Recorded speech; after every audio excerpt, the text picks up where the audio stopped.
জীবনে সবচেয়ে বেশি কষ্ট তখনই লাগে যখন খুন নিজের মানুষগুলোই ধীরে ধীরে পর হয়ে যায়, যাদের জন্য মানুষ নিজের স্বপ্ন, নিজের সুখ, নিজের শান্তি বিসর্জন দেয়।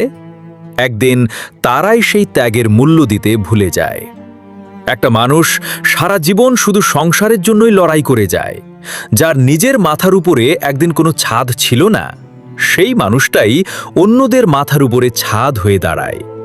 নিজের কষ্ট লুকিয়ে রেখে পরিবারের মুখে হাসি ফোটানোর চেষ্টা করে।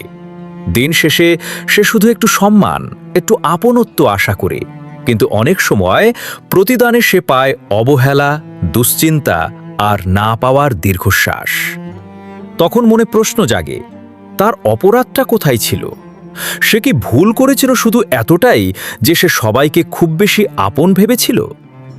জীবন আসলে একটা কঠিন শিক্ষা দেয়। সব ত্যাগের মূল্য মানুষ দেয় না, সব ভালোবাসা ফিরে আসে না। তবুও যারা নিঃস্বার্থভাবে দায়িত্ব পালন করে যায়, তারা কখনো হেরে যায় না। কারণ মানুষের চোখ এড়িয়ে গেলেও আল্লাহর কাছে প্রতিটি কষ্ট আর প্রতিটি ত্যাগের হিসাব ঠিকই থাকে।